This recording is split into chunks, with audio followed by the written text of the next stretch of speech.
Okay. Good morning or good afternoon, everyone. So, hope you had a good break on Friday when there was no class or discussion session. So today we're going to start up our discussion of ferromagnetism in the electron gas and then go from there. Okay, 1 second.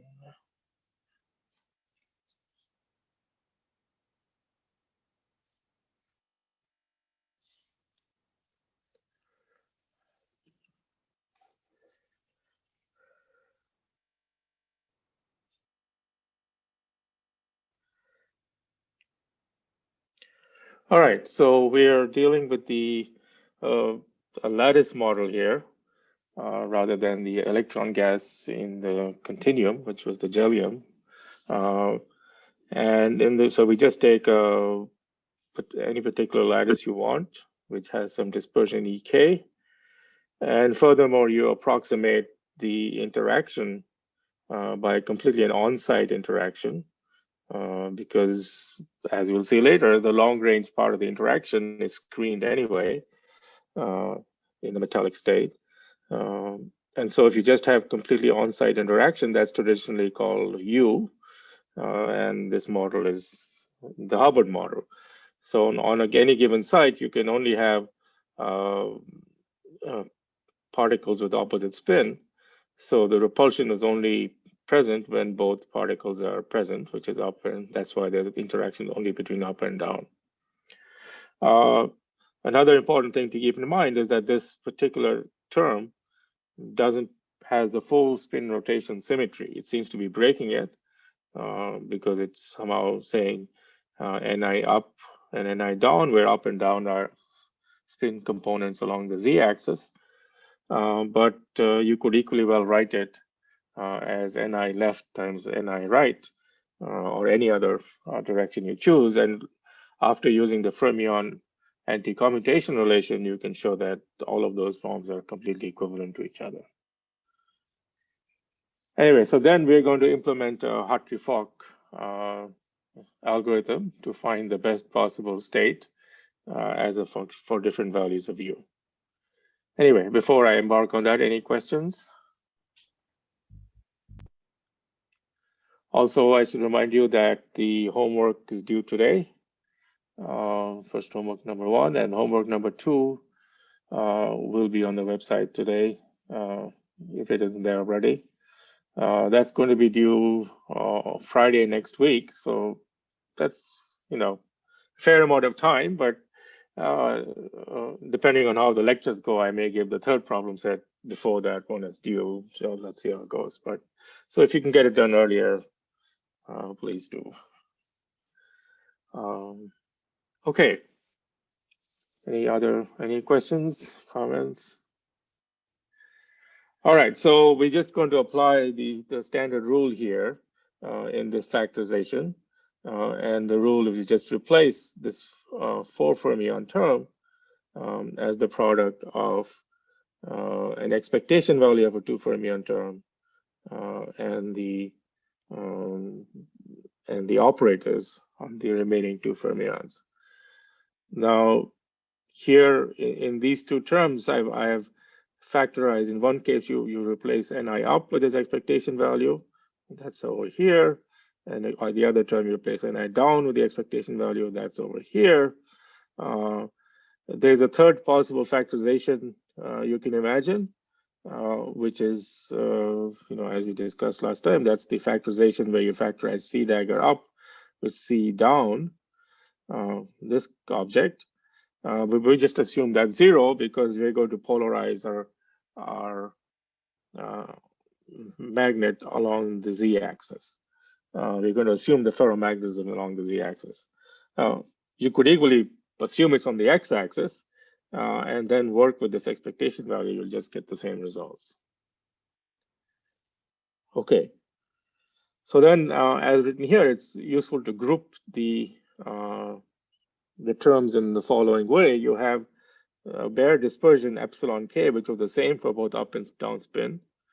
But now, because of the interaction term, the dispersion of the two spin become different. So Ek up is not the same as Ek down, and they're related to each other by this relation. So the energy of the up particle depends on the density of down particles. The energy of the down particle depends on the density of up particles, which need not be equal.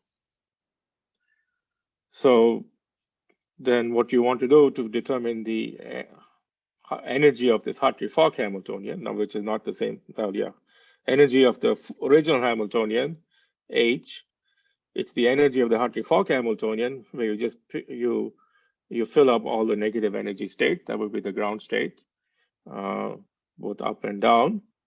And here we're assuming the chemical potential is part of epsilon k. So just for most of the rest of the course, Ek will be 0 right at the Fermi level. That's how we're going to write things. And then finally, to account for the fact that there's double counting, when you add up the energies of just the up and down spin, you have this correction that we've discussed many times. Then we choose to just change variables. We take the average value of the density and call it rho. And the difference, we call it m. So m will then be the ferromagnetic moment. Okay, now you insert this in here, and that's kind of where we were. And then you can write that expression in this following way. So here we have used a bunch of tricks. We've introduced the density of states, so we don't have to worry about all the sum over momenta. And the density of states is defined to be this object here. And in the homework, you're going to compute the density of states in some number of simple examples. And using the density of states, everything can be reduced to an integral over energy. And this function f is just the function, is just this function that was over here. The energy, and then the theta function to make sure that you only occupy the negative energy states. So that we just call f of e. So maybe I'll show a little picture here. So the way, it's easy. Let's try to look at what this looks like. So E plus UM over 2 is the energy of the downspin, because N up appears here, and up has a plus M over 2.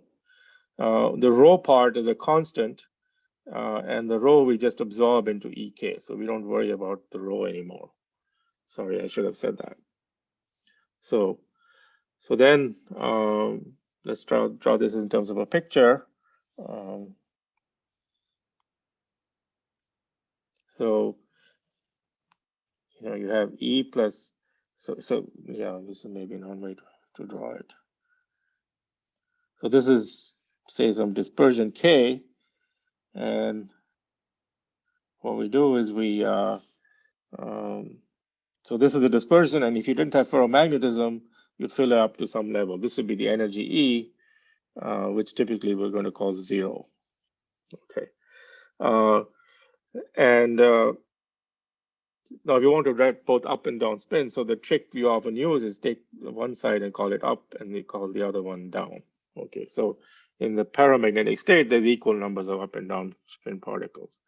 Now what happens when you have a magnetization, M, then the energy of the downspin particles goes up. It becomes E plus UM over 2. So one way to draw that is, so now you have the energy of the downspin particles. This is E, and this is E plus UM over 2. So it's gone up. And the energy of the upspin particles has gone down, because it depends on the number of downspin particles. So this is E minus UM over 2. And then you fill up all the states up to the 0 energy. So this is down and this is up.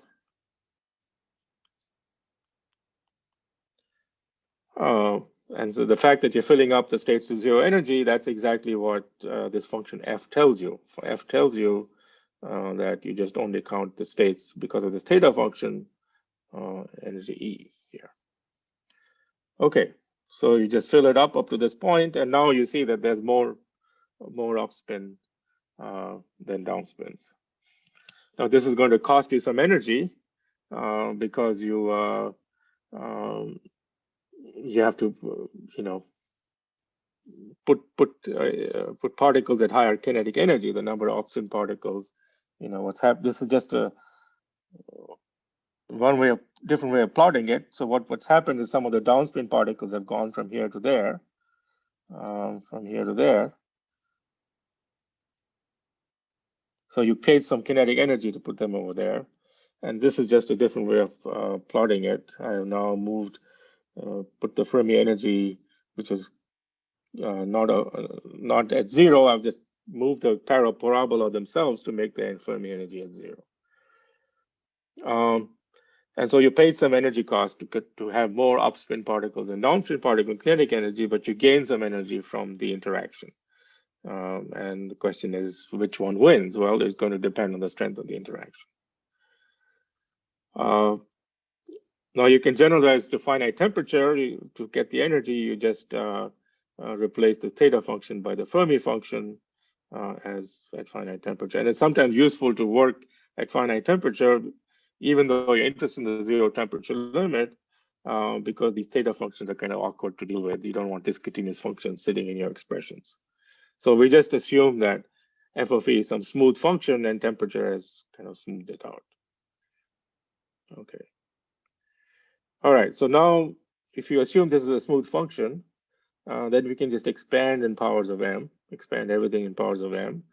The first order term will vanish, and then you have a second order term, and you get two second order terms. One's going to come from here, m squared, and the other is going to come from the derivatives of this. And then you use the fact that this function, f of e, its integral of its second derivative is -1. That's something you can check. And also you use the fact, and this is, I think, a question on Slack, that g of e is basically constant on the scale of temperature. So the width of this second derivative will be of order temperature, and over kT, which, even if it's 300 Kelvin, that's much smaller than the Fermi energy, which typically could be 100,000 Kelvin. So on the scale of the Fermi energy, this is a very narrow window, and you can just assume g of e, which only varies on the scale of the Fermi energy, is just a constant. So you just replace g of e by the value at the Fermi energy, which is g of 0. Okay. And now you collect things of order m squared, and what you see is that there's a term which is 1 minus u g of 0. And now you see that from our previous discussion of the Ising model, when the coefficient of this m squared becomes negative, meaning when u times g of 0 is greater than 1, then it'll pay to have some ferromagnetic moment. And you'd have to worry about the m to the fourth term, this term here, to stabilize, to figure out what the size of the moment is. Okay, but this is the criterion for getting ferromagnetism. And this is a close cousin of the Hund's rule that you may have heard about, for d electrons. There you say you want to put the spins parallel because then the electrons stay apart from each other. And here also you want to do that provided the interaction is strong enough. It's not always the case. It's only when U is large enough that this ferromagnetism is favored. Okay. Are there any questions? All right, so then you can also do the same thing for the free energy. And here I'm just assuming without proof, although this is not strictly true as a variational principle, that I can just take the free energy at finite temperature of the Hartree-Fock Hamiltonian. So then I just have a bunch of upspin and downspin particles with the energy Ek up and Ek down, and I just write down the partition function of the free energy in the grand canonical ensemble of those two types of particles. And then you have this correction term that you have in the energy, which you just keep track of as before. Okay.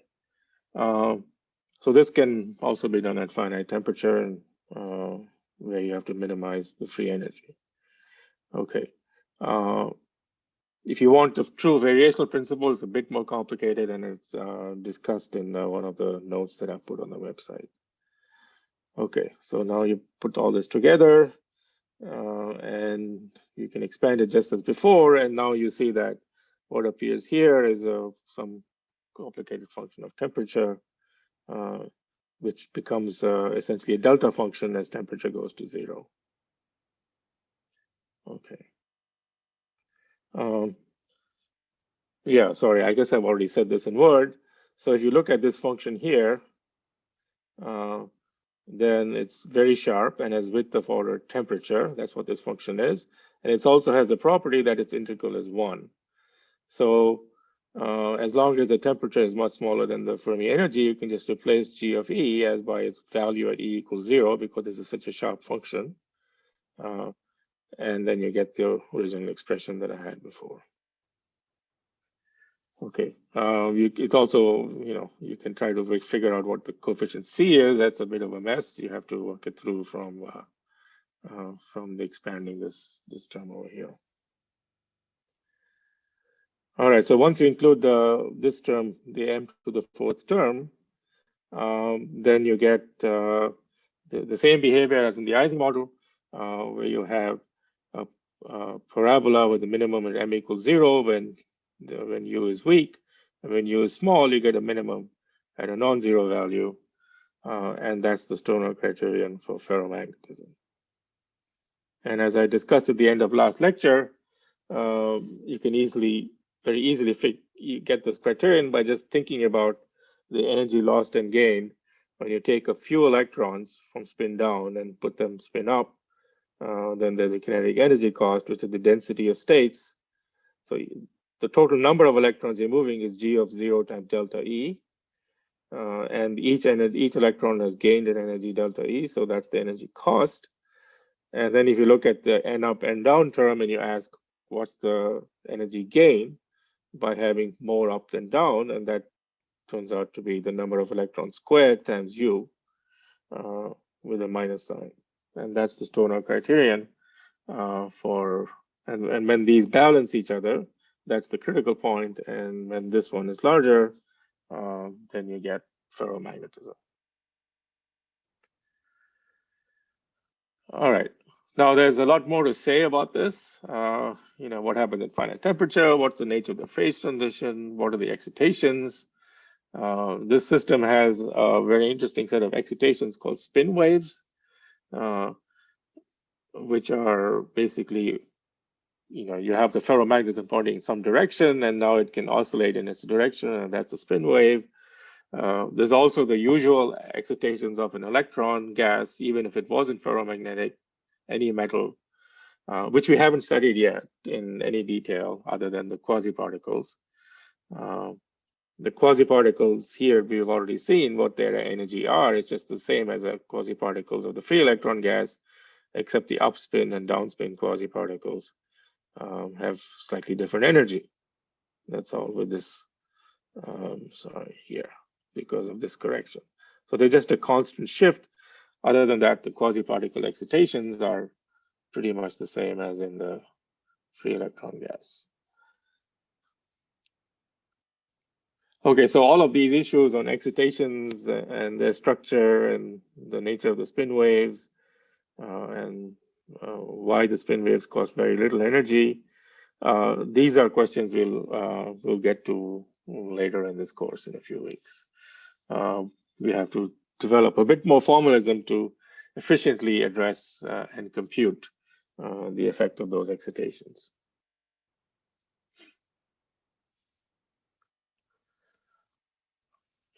Any question?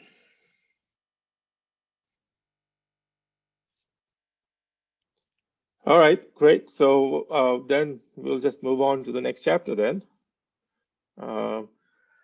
So as I already just mentioned, I mean, we have to develop, part of the purpose of this course is to develop a bit of formalism that allows you to compute things in many body systems efficiently. without having to write down the full slated determinant wave function and all the complicated Hartree-Fock equations. Yeah, I guess one thing worth mentioning is, we did a Hartree-Fock calculation in ferromagnetism.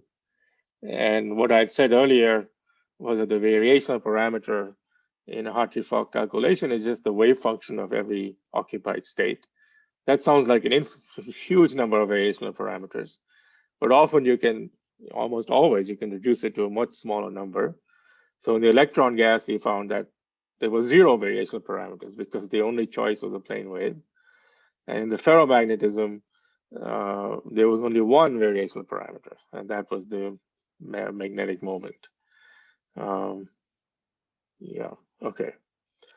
So what I was saying is that we have to develop a bit of formalism, which will include eventually diagrams. I mean, I could spend the next few lectures just doing formalism, but I prefer to intersperse things, develop a little bit of formalism, and then apply it.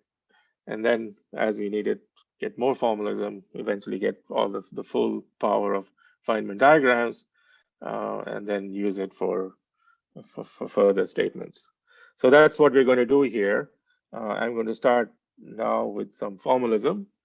The basic idea is to introduce linear response theory and the Kubo formula, which is really the foundation of many, many things we're going to talk about in this course, and really more generally in condensed matter physics. So the idea is not very different from time-dependent perturbation theory that you've learned in undergraduate quantum mechanics. But now we formulate it in a slightly different way using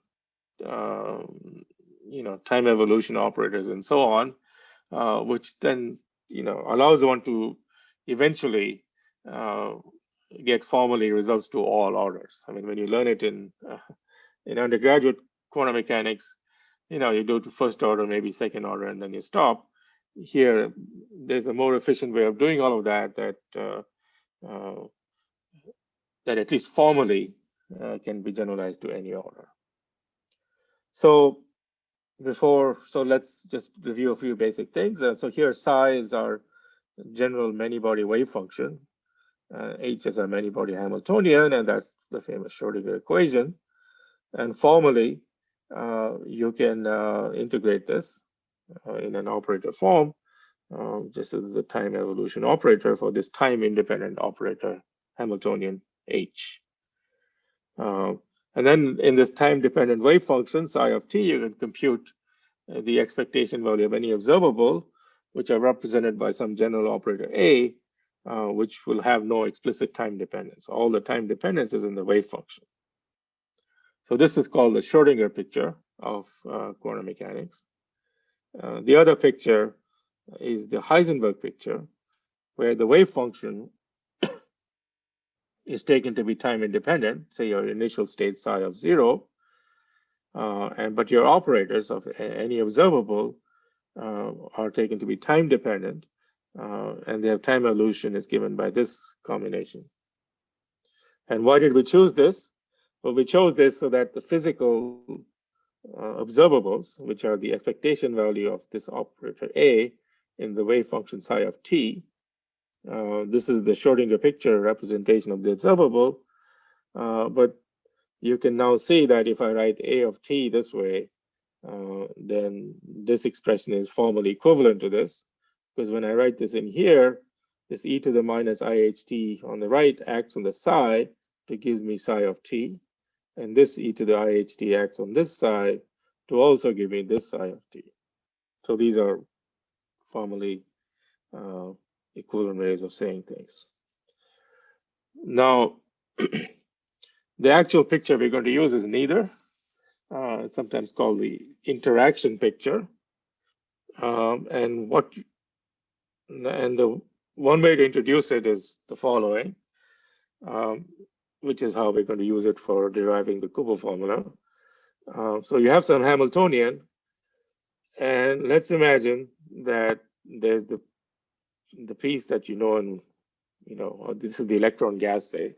It's some, in general, very complicated Hamiltonian.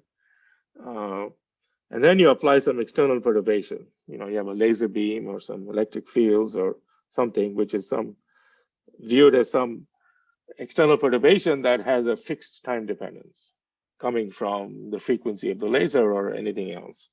So this is some perturbation psi of t. Okay. So formally, in this picture, when the Hamiltonian is time dependent, then there's no choice but to use the Schrodinger picture. This is easily the right way to set things up, and generalizes at least this equation. Makes complete sense when H is also time dependent.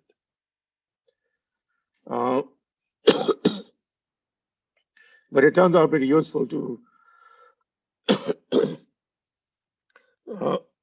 excuse me, do something intermediate where you introduce wave functions and operators, both of which are time dependent. And these operators in the interaction picture, I'll write down with a hat. Okay, so they both have some time dependence. And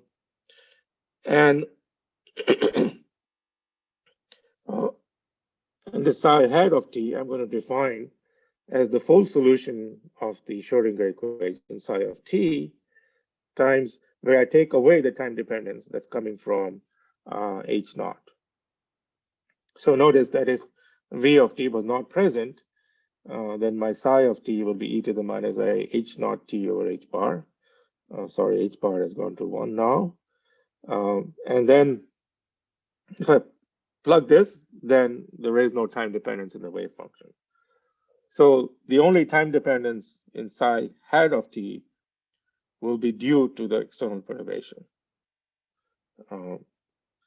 And a hat of t is like the Heisenberg operator, where you ignore the v of t. Okay. So now all the interesting time dependence due to v of t will be in psi hat of t. A hat of t will be time dependent, but it will be the trivial time dependence which is present without the external perturbation. Okay, so this is called the interaction picture where v is an external perturbation. But later on, we'll also use it. We can choose to divide the Hamiltonian this way as we wish. And when we are doing, an interacting system with Coulomb interactions, we will often choose to do an interaction picture, which is hence the word interaction, where this V will be the Coulomb interaction, not just the external perturbation, and H naught will be just the kinetic energy. So, but for now, we're putting everything here except the external perturbation, which we're going to assume is small. Okay, so now with these definitions, you can try to figure out what is the time evolution of psi hat of t. And it's very easy to check just from these definitions that the time evolution equation for psi hat of t in the wave function interaction picture is just like the Schrodinger equation, except the Hamiltonian is replaced by the perturbation only. And the perturbation is now also had a hat in it, meaning that it's not just the external v of t, it's also got these factors in it. Okay. All right, so this is our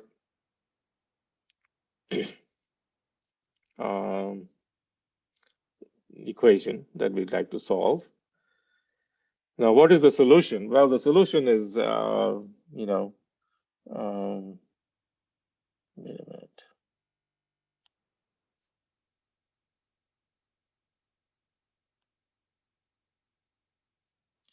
What have I done here? Sorry, I'm confused now.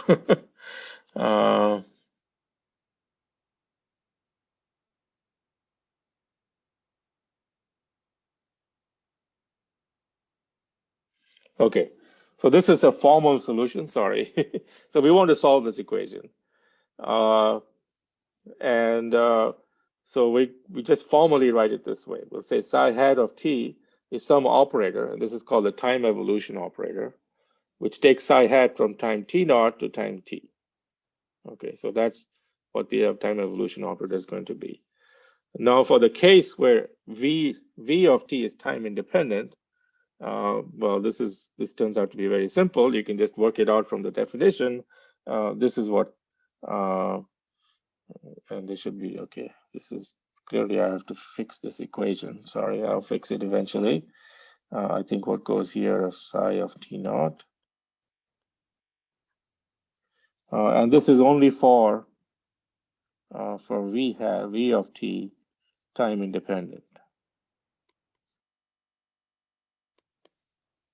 All right, so this is just an aside. We don't really need it for the main presentation.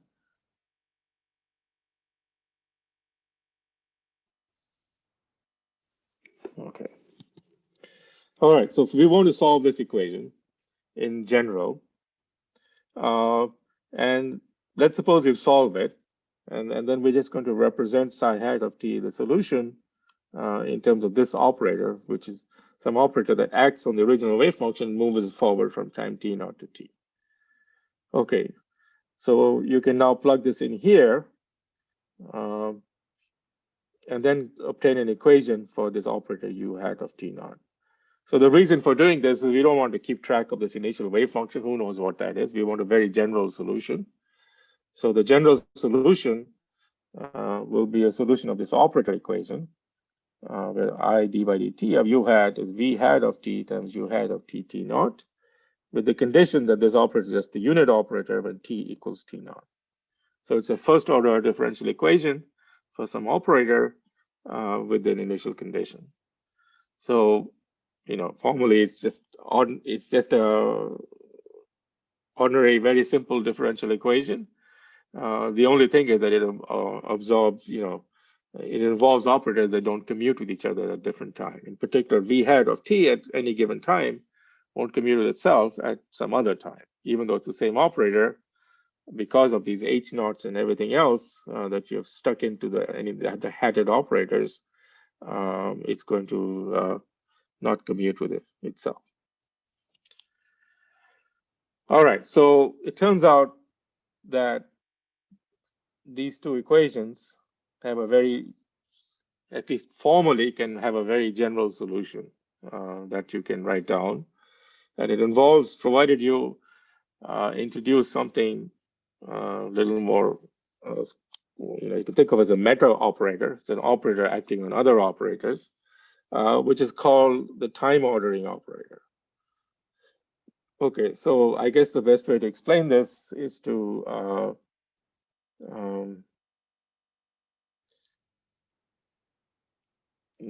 okay. So let me try to now give you a few steps of how this is done. So that's the equation over there that we want to solve. I got stuck in. I want to be here.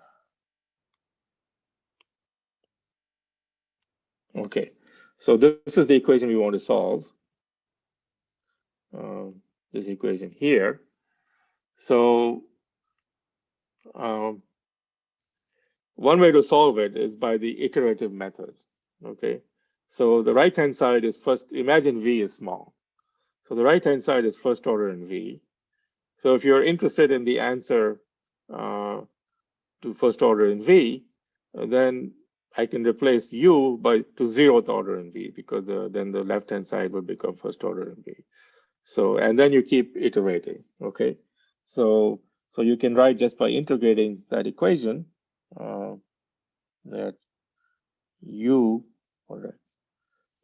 hat, and I'll say that's the first order term of t naught is 1 minus I over h bar. I can then integrate the right-hand side. It'll be from t naught to t of t prime of v hat of t prime. Okay, so that's the first order term. So now how do I get the second order term? Well, you just iterate, run the loop. So you replace this by this term by 1, and then you integrated the equation and you got u to first order. Now you replace this term by u1, and then you'll get u2. So you iterate once more, and so then you'll say u2 of t to t naught will become u1, u hat 1 of t to t naught. And then you'll get the integral of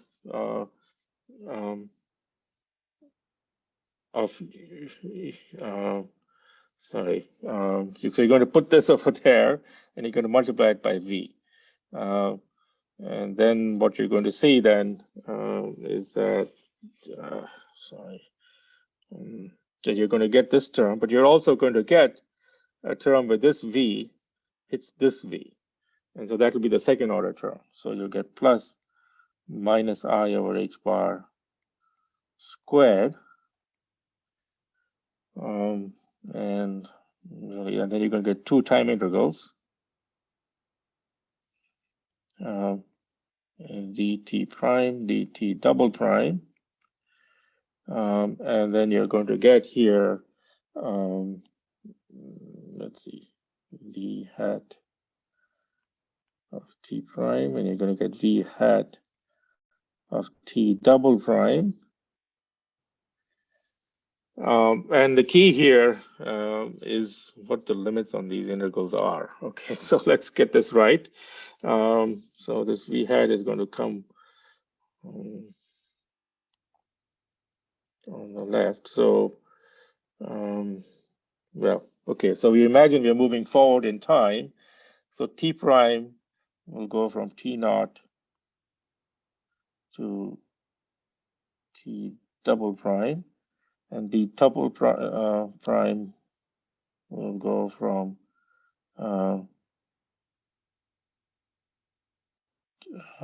t naught to t. Okay. All right. So I'm just doing this on the fly, but if you just plug this in here, this object in here, and on this right-hand side, and integrate that equation again, this is what you're going to get. All right, now in doing this whole procedure, you have to be very careful that you put the v hats in the order that they come. You can't assume v hat at one time is going to commute with v hat at the other time. So what you notice in this expression, if you did this right carefully, that the t hat here is always, t hat comes first, and the t hat is between t naught and t double prime. So basically what's happening here, if I draw the time axis, so here's t naught, here's t, and then I have t hat somewhere here, and here's t double prime. Yeah, so I have the initial time, I have the final times, I have 2 intermediate times. And the operator v hat that appears first runs only from t naught to t double prime. So it's always before t double prime. And then t double prime runs from t naught to t, but it's always in this order.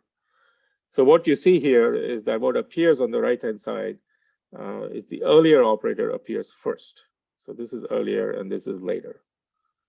Okay, and that's the way the operators appear. All right, and now you can go to all orders. Basically, you'll get more and more such terms. Each time, the nth order, you'll get the nth term will have n integrals with n times, and they'll always be ordered in this way. It'll be just v hat of t1, v hat of t2, v hat of t3, v hat of t4, in a way that t1 is less than t2, is less than t3, is less than t4, and the bounds on the integral, it's all in the key here. The bounds on the integral are all chosen so that this ordering is respected. Okay. So this time ordering is, absolutely the key thing here that you have to keep. That's responsible for all the interesting quantum effects. If you get the time ordering wrong, you'll get the quantum mechanics wrong. All right. So that's the expression. That's the general expression of these time-ordered integrals. Okay. So now we take this very complicated expression, which is easy enough to remember, but it's useful to simplify things a bit. And this is where I think Dyson was the person who introduced this trick. It just simplifies the notation and makes it much easier to think about things, and it's very useful later on when we consider more complicated situations with more than just one operator that we're worried about. So what we're going to do is we're going to take this expression and rewrite it. So I'm going to claim that this expression is equal to 1/2 of minus I over h bar squared. And the thing I'm going to do is I'm going to let now the bounds on the integral will be just trivial. dt double prime. They both go from t naught to t. So I have, if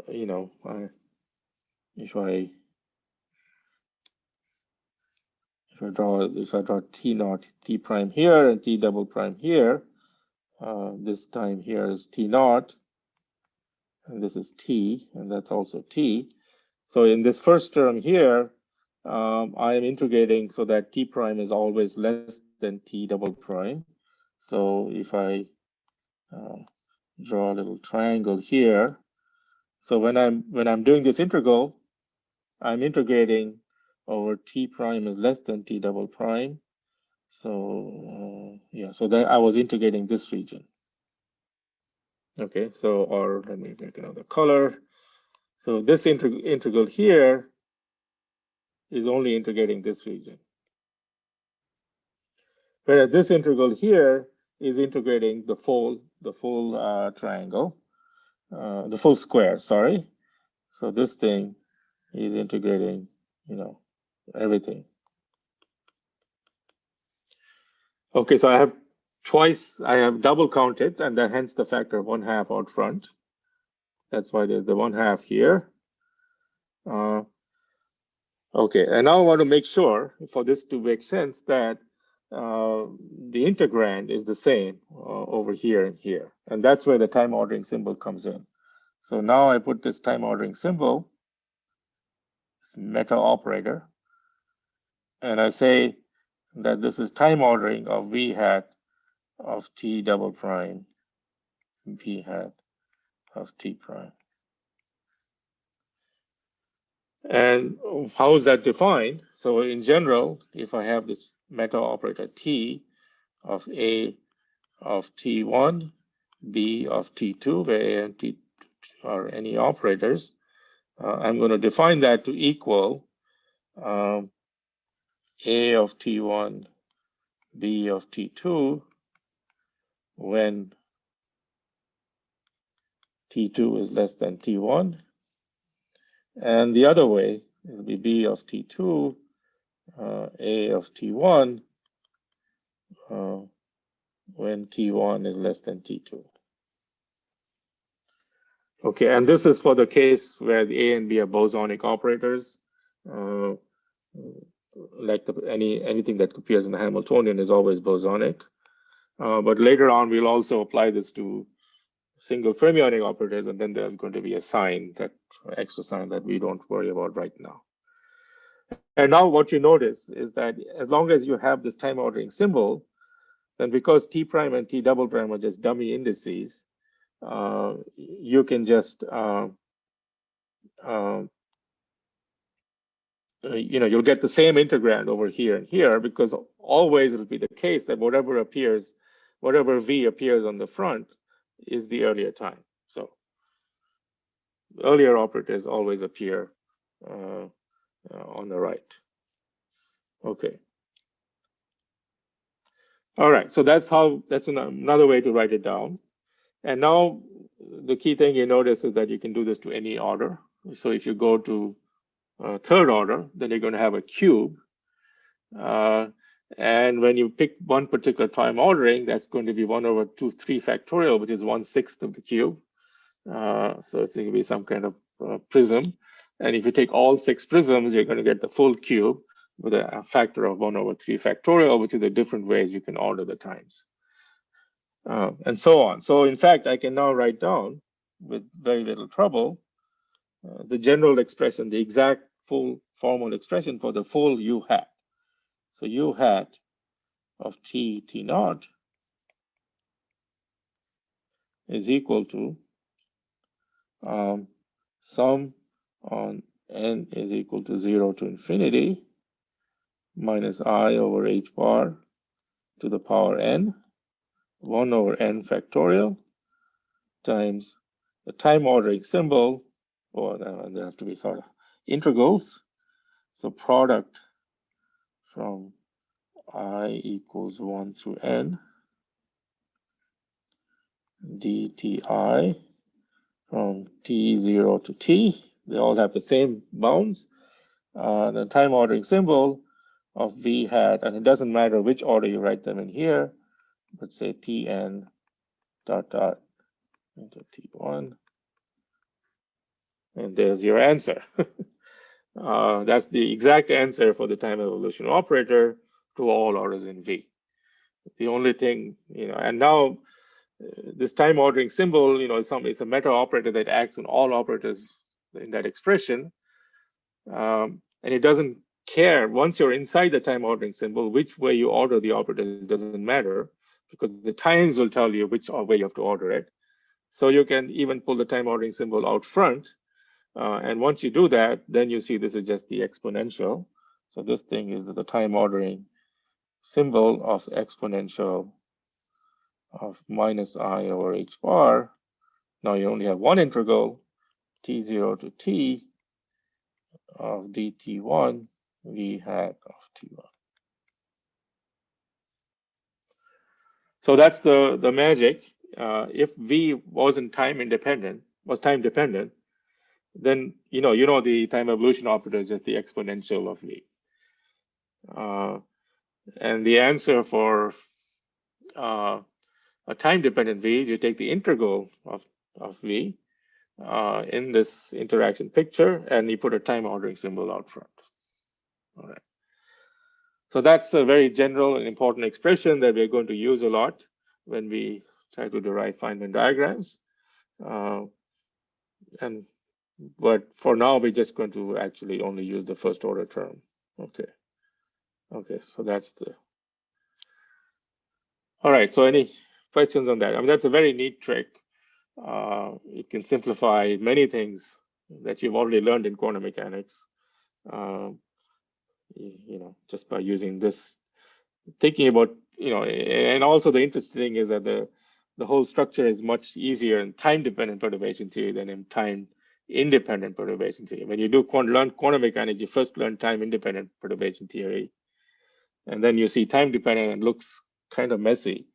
But in fact, it's through thinking about time dependence to all orders that you get these very elegant expressions that are very useful. Okay, so now let's use this for something. Okay. Any questions? So now we come to linear response theory. Also, before I say that, keep in mind that all of this works equally well when V is also time independent. You still can use all of this, no problem, even when V is time independent. And we're going to do that when we put V equal to the Coulomb interaction, because V hat of T will in general be time dependent. Even if V is time independent, V hat will be time dependent from H naught. And usually, H naught is chosen so simply that this is easy to work out. We can figure out what the time dependence of V is, which is what we're going to do fairly soon. All right, so now we do the very general discussion of Kubo's formula. Okay, so this is a linear response theory. So we're doing an experiment where our system is sitting there, maybe in its ground state or even in thermal equilibrium, under some complicated Hamiltonian that we know something about, but we in principle, not everything. We just know that it's there in the ground state or at thermal equilibrium at a temperature T. And then we're going to perturb it. We're going to perturb the system at time T naught by, let's say, an electric field. We're going to turn a switch on at time T naught, and we're going to perturb it. And the perturbation will be some H prime of T, which we know because we know how our electric field couples the system. So what we'd like to figure out is what's the response of the system. And in many body theory, you don't say, okay, what's the wave function? This is the kind of question you ask when you're doing quantum mechanics. That's just a general too hard because you're not, the wave function is too complicated an object. So what we say is that there's some other observable. Say, suppose you apply a voltage and you measure the current, or you apply an electrostatic potential and you measure the charge. That's the kind of thing question we're going to ask. And the relationship between the voltage and the current is, of course, the conductivity. And the relationship between the potential and the charge is the dielectric constant. So these are very physical things that you can measure, which we're going to now relate to certain correlation functions. And that's the general, philosophy behind the Kubo formula. You relate these quantities, and these are exact relationships, which things like the dielectric constant, conductivity, magnetic susceptibility, these are all related to certain response functions of the theory, which will turn out to be certain correlation functions. Okay. So let's proceed. I mean, it's a straightforward application of the formalism. It's a general formalism we have developed. In fact, we only have to use it to first order. Okay. So we assume, so H naught is some general, could be a very complicated beast, but for now, let's imagine we know its eigenstates. So N are the many body eigenstates, or the one body eigenstate could be applied equally to any quantum system with some set of eigenenergies En. Okay, so now we want to ask, so we know what the state is at time t0. We're eventually going to average over some thermal ensemble. This could be the ground state. And we go to the interaction picture with respect to H naught. So N hat is the ground state evolving in H naught. Sorry. Yeah. No, in fact, N hat will be time independent in general because H naught is time independent here. And U hat will be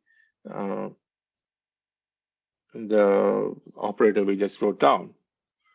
So I went through all the trouble to get the operator to high order, but now I'm just going to truncate to first order, where the first order expression was extremely simple. It was right here.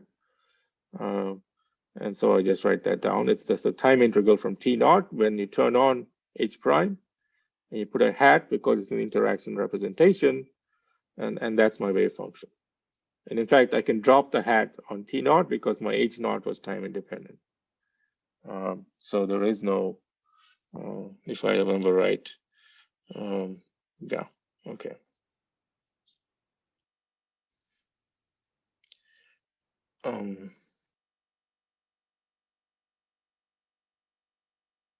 Why do I still have a hat though? Okay, 1 second. Just make sure I remember this right. Yeah, no, just the right. When I can drop the hats and the time dependence on over here. Okay, not over here. This is the wave function in the presence.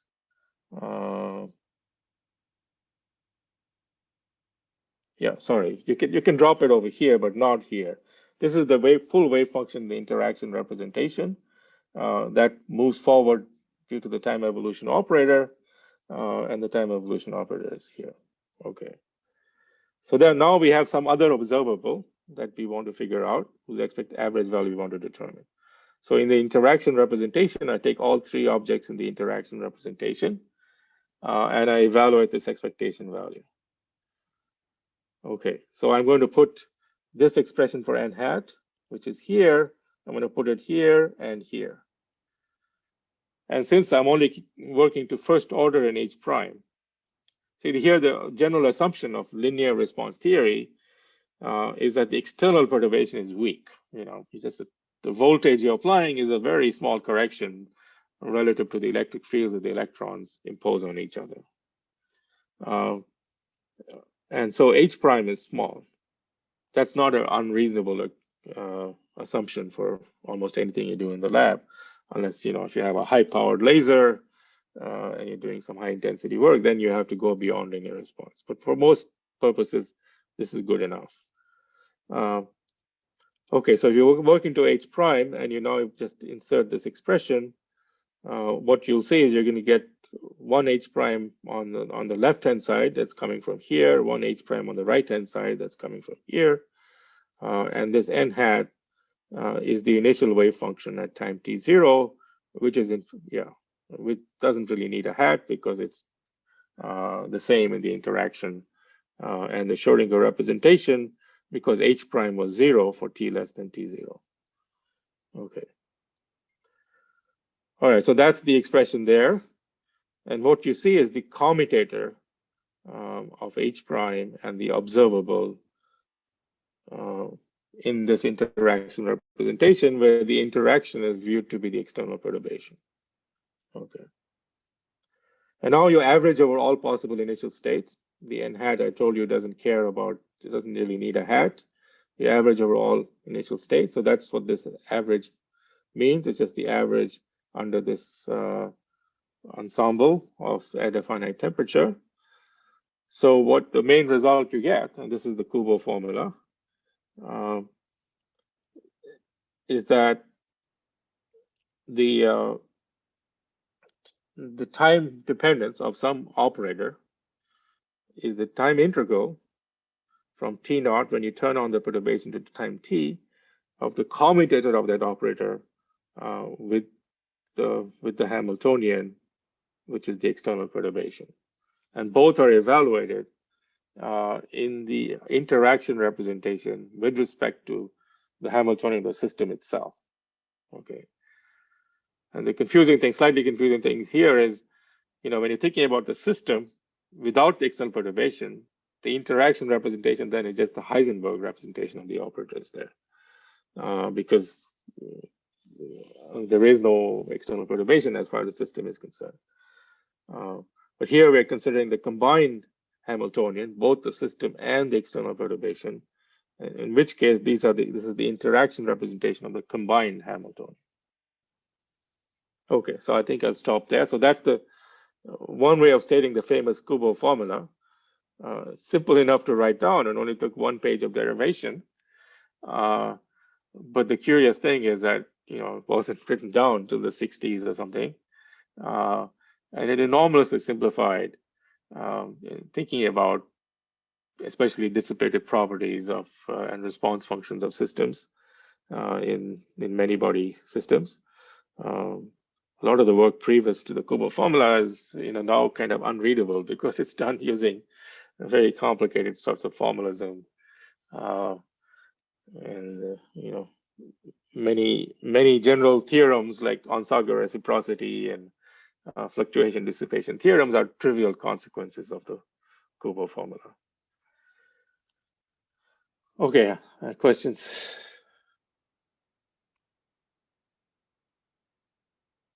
All right, then. So that was, kind of a dry lecture. We didn't do much physics, but we are developing a lot of very general formalism that we're going to apply to the electron gas and ferromagnetism eventually.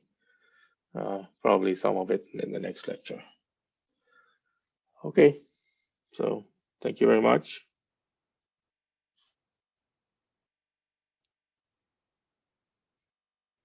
Any questions? Okay, then. See you tonight. I'll have a review session at 9 p.m.